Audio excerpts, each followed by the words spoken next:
Hello everyone. Today we are going to discuss important lesson about of active and passive voice. इसका structure समझेंगे. अगर आपने structure समझ लिया तो that means you can do understand better everything. Her cheese depend करती है उसके स्ट्रक्चर पे, उसके रूल रेगुलेशन पे. तो आपको सबसे पहले इसको समझने से पहले आपको टेंसेस आने चाहिए, क्योंकि टेंसेस आते हैं then you can easily way understand the structure. Like अब फर्स्ट हम एक्टिव वॉइस और पैसिव वॉइस की बात करें तो अगर हमें चेंज करना है तो सबसे मेन और फर्स्ट रूल है कि सब्जेक्ट, वर्ब और ऑब्जेक्ट को समझें, क्योंकि इन तीनों का ही कॉम्बिनेशन जो है इस पूरे एक्टिव पैसिव वॉइस में चल रहा है. अगर एक्टिव की बात करें तो उसका फ्रेम स्ट्रक्चर है वो सब्जेक्ट, वर्ब और ऑब्जेक्ट है. अगर पैसिव वॉइस की बात करें तो वो ऑब्जेक्ट, वर्ब और सब्जेक्ट है. यानी बेसिकली जो ऑब्जेक्ट है वो सब्जेक्ट बन गया और जो सब्जेक्ट है ऑब्जेक्ट बन गया.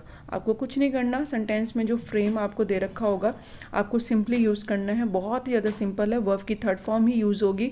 इसमें आपको ये भी याद नहीं रखना जैसे टेंसेज में रखना पड़ता है वर्ब का फर्स्ट फॉर्म है, सेकेंड फॉर्म है, थर्ड फॉर्म है. नहीं, आपको हमेशा वर्ब का थर्ड फॉर्म लगानी है.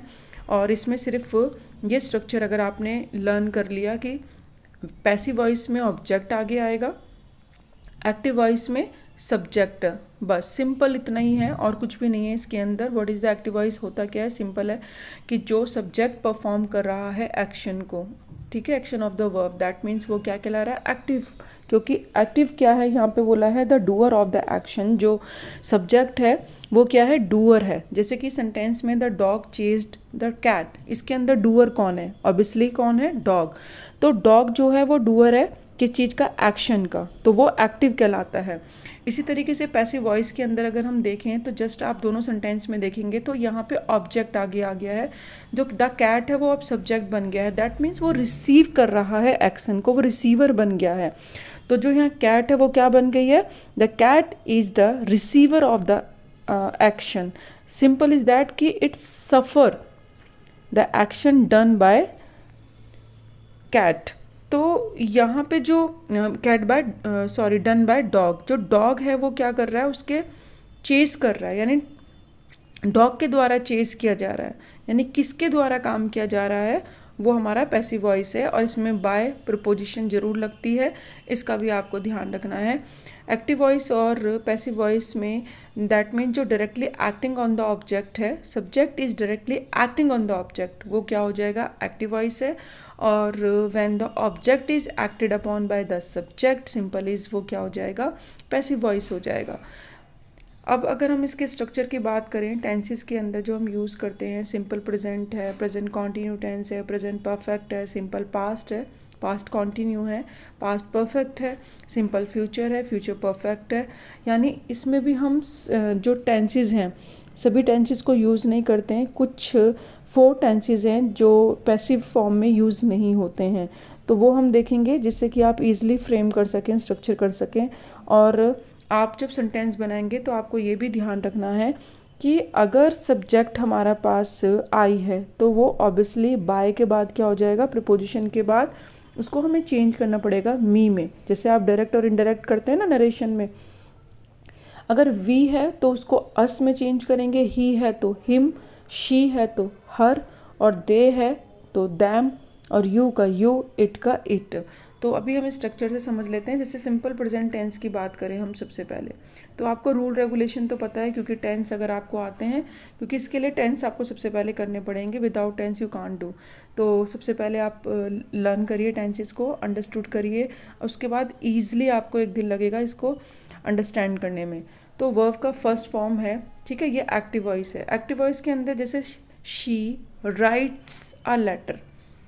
अब यहाँ पे राइट्स क्या है? वर्ब का फर्स्ट फॉर्म है, ठीक है. सब्जेक्ट क्या है? लेटर, शी, और ऑब्जेक्ट क्या है? A letter.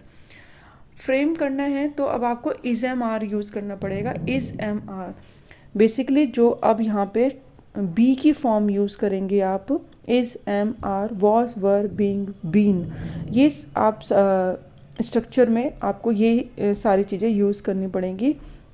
अब कैसे करेंगे? तो अ लेटर बेसिकली जो पैसिव बनाओगे तो वो क्या हो जाएगा? आगे आएगा ऑब्जेक्ट. अब सब्जेक्ट बन गया. अब सब्जेक्ट के अकॉर्डिंग ही आपको इज एम आर या कोई भी जो फॉर्म लगा रहे हैं इसके अकॉर्डिंग लगाना पड़ेगा, क्योंकि सिंगुलर है, प्लूरल है, उसके अकॉर्डिंग आप हेल्पिंग वर्ब लगाएंगे ना, बी की फॉर्म लगाएंगे। इज़ रिटन, तो रिटन राइट्स का क्या हो जाएगा, रिटन, वर्ब की थर्ड फॉर्म ही लगानी है, इसमें कोई कन्फ्यूज़न नहीं है। अब देखिए यहाँ पे शी था, तो शी का क्या हो जाएगा, हर, और बाय लगा के यानी प्रीपोजिशन बाय यूज़ करेंगे।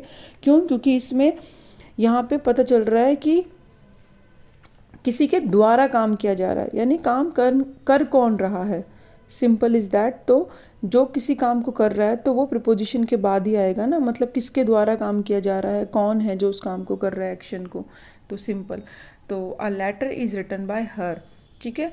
अब अगर प्रेजेंट कॉन्टिन्यू देखेंगे तो इज़ एम आर लगा है, तो इज़ एम आर के साथ बस आपको बीइंग और यूज़ करना है, same as it is structure है, कुछ चेंज नहीं है। सिंपल क्या है, अगर वर्ब की फर्स्ट फॉर्म है, सेंटेंस में वर्ब की फर्स्ट फॉर्म देख रहे हो तो इज़ एम आर आप देखेंगे उसके अकॉर्डिंग ऑब्जेक्ट यहाँ पे सब्जेक्ट के अकॉर्डिंग लगा देना। इज़ एम आर अगर आपको पहले से ही सेंटेंस में दे रखा है, यानी they are watching a movie, ये आपको एक्टिव में दे रखा है, तो अब पैसिव बनाते हुए आप क्या कर देंगे, बीइंग और यूज़ कर लेंगे। तो अ मूवी यानी जो ऑब्जेक्ट है वो सब्जेक्ट बन गया, इज़ बीइंग लगाएंगे अकॉर्डिंग टू स्ट्रक्चर, यहाँ पे सिर्फ बीइंग का चेंज है, और वर्ब की थर्ड फॉर्म आएगी, और बाय लगा के दैम, क्योंकि दे का क्या हो जाएगा, दे दैम हो जाएगा। हमें यहाँ पे बाय के बाद प्रीपोजिशन में चेंज करना है। तो सब्जेक्ट ऑब्जेक्ट, ऑब्जेक्ट सब्जेक्ट हो गया, और इसमें सिर्फ क्या चेंज था, बीइंग का चेंज था, और दे का दैम हो गया। नेक्स्ट देखेंगे प्रेजेंट परफेक्ट में, आपको टेंस में पता ही है हैज़ हैव आता है, तो अब स्ट्रक्चर में हैज़ हैव के साथ बीन और लगाएंगे, जैसे यहाँ बीइंग था यहाँ पे बीन हो जाएगा। जैसे कि नॉर्मल अगर हम एक्टिव सेंटेंस की बात करें, he has completed the project, तो अब ये क्या हो जाएगा, द प्रोजेक्ट आगे आ गया, सब्जेक्ट बन गया, हैज़ क्योंकि सिंगुलर है, बीन लगाएंगे क्योंकि स्ट्रक्चर में बोला हुआ है, और कंप्लीटेड वर्ब की थर्ड फॉर्म है, बाय तो हम लगाएंगे क्योंकि अब जो ही है वो हिम बन जाएगा और पीछे चला जाएगा, ऑब्जेक्ट बन जाएगा। सिंपल पास्ट यानी वर्ब की सेकंड फॉर्म दे रखी होगी, वर्ब की सेकंड फॉर्म है तो वॉज या वर लगाएंगे। सिंगुलर है, जो आपका ऑब्जेक्ट है वो सब्जेक्ट बन जाएगा, तो यहाँ पे वॉज आएगा, और वर्ब की थर्ड फॉर्म बाय लगाएंगे और शी का हर हो जाएगा। पास्ट कंटिन्यू टेंस है, ऑब्वियसली वही है, वॉज वर है, वॉज वर ही रहेगा, बस आपको बीइंग और लगाना है, और वर्ब की थर्ड फॉर्म आपको लगानी है, दे का दैम हो जाएगा, लेकिन बाय के बाद ही प्रीपोजिशन है। पास्ट परफेक्ट टेंस में हैड दे रखा है, तो आपको बीन और ऐड करना है, यानी आपको स्ट्रक्चर को देखते ही पता चल जाएगा, एंड जो ऑब्जेक्ट है वो आगे आ जाएगी, हैड के साथ बीन लगाएंगे, वर्ब की थर्ड फॉर्म बाय लगाएंगे, और जो ही है उसका हिम हो जाएगा प्रीपोजिशन के बाद, क्योंकि हमें ये पता चल रहा है कि किसके द्वारा वो काम किया जा रहा है और रिसीवर कौन है। तो यहाँ पे रिसीवर कौन है उस चीज़ को हम एज ए सब्जेक्ट यहाँ पे दिखा रहे हैं। अब सिंपल फ्यूचर में अगर विल और शैल है तो उसके साथ बी लगाएंगे, क्योंकि अगर स्ट्रक्चर में पहले से ही she will write a book, तो a book will be written by her, she का हर हो गया, रिटन वर्ब की थर्ड फॉर्म है, और बी क्यों लगा रहे हैं, क्योंकि पहले से ही एक्टिव में विल दे रखा है, तो हम बी और लगाएंगे। अगर फ्यूचर परफेक्ट टेंस है यानी विल और शैल के साथ हैव है, तो आपको बीन और लगाना है। बेसिकली पूरे स्ट्रक्चर में अगर आप देख रहे हो तो हम कुछ नहीं कर रहे हैं, बी की फॉर्म लगा रहे हैं, is, am, are, was, were, being, been, और वो हम ऑलरेडी एक्टिव में ही देख के लगाना है। एक्टिव में डिड दे रखा है, अगर एक्टिव में डू दे रखा है, विल दिया हुआ है एक्टिव में, तो उसको पैसिव में चेंज करते हुए विच एक्चुअली कौन से वर्ड को आप यहाँ पे चेंज कर रहे हैं, सिर्फ इतना सा आपको ध्यान रखना है। जैसे कि अब लास्ट यहाँ पे मॉडल देख लेते हैं, तो जैसे कि उसके साथ बी लगाना है, तो सेंटेंस के अंदर she can solve the puzzle, तो कैन के साथ बी और आ जाएगा, बाकी एज इट इज सेम है, जैसे सब्जेक्ट ऑब्जेक्ट का सब्जेक्ट बन जाएगा, वर्ब की थर्ड फॉर्म हो जाएगी सॉल्व का, और बाय के बाद शी का हर हो जाएगा।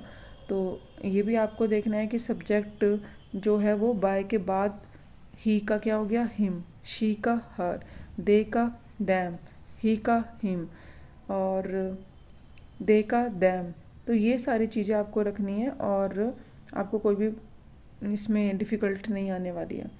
ये सिंपल सेंटेंस अगर हम बिना विदाउट स्ट्रक्चर देखें तो आप इजीली और भी समझ सकते हैं। जैसे सिंपल प्रेजेंट है, यहाँ पे क्या है, इसको देखते ही पता चल रहा है वर्ब की फर्स्ट फॉर्म है, तो ऑब्वियसली यहाँ पे इज एम आर यूज़ होगा, बट अकॉर्डिंग टू सब्जेक्ट। बाकी आपको वही है, सिंपल कुछ नहीं करना। ऑब्जेक्ट का सब्जेक्ट, सब्जेक्ट का ऑब्जेक्ट, वर्ब की थर्ड फॉर्म, और बाय यानी प्रीपोजिशन तो लगानी है। प्रेजेंट कॉन्टिन्यू में यहाँ पे क्या है, आर है, इसको देखते ही पता चल रहा है ये प्रेजेंट कॉन्टिन्यू है, तो बीइंग लगा और लग जाएगा बस हेल्पिंग वर्ब के साथ। बाकी तो ऑब्जेक्ट का ही आपको ध्यान रखना है। प्रेजेंट परफेक्ट है, तो यहाँ पे क्या है, इसको पता चल रहा है हैज़ और मतलब वर्ब की थर्ड फॉर्म को देख के, तो बस बीन लगा देंगे। वर्ब की सेकंड फॉर्म है तो वॉज या वर आ जाएगा, और पहले से ही सेंटेंस में वर प्लेइंग यानी पास्ट कॉन्टिन्यू टेंस है, तो हम बीइंग और लगा देंगे उसमें जब हम उसको चेंज करेंगे और स्ट्रक्चर बनाएंगे। तो विल दिया है तो बी लगा देंगे। विल हैव वर्ब की थर्ड फॉर्म है तो बीन लगा देंगे, और कैन है तो बी लगा देंगे। सिंपल हमें बी की फॉर्म लगानी है, ठीक है। अब कौन से टेंस हैं जिसमें हम पैसिव वॉइस यूज़ नहीं करते और क्यों नहीं करते? Present perfect continue tense, past perfect continue tense, future perfect continue tense and future perfect continue tense. इनको हम नहीं यूज़ करते, क्यों? क्योंकि इन टेंसेस में फोकस किया जाता है कॉन्टिन्यूशन पर। किसी भी एक्शन का जो कॉन्टिन्यूशन है उस पर ज़्यादा फोकस किया जाता है रेदर देन द रिज़ल्ट। इसीलिए हम इनको बहुत ज़्यादा यूज़ नहीं कर सकते, क्योंकि इनका जो कंस्ट्रक्शन है पैसिव वॉइस में डिफ़िकल्ट और अननेचुरल लगेगा, इसीलिए। And thank you so much, keep watching, keep learning. अगर आपको ये वीडियो हेल्पफुल लगी हो या कोई डाउट है तो आप कमेंट सेक्शन में पूछ सकते हैं। Thank you.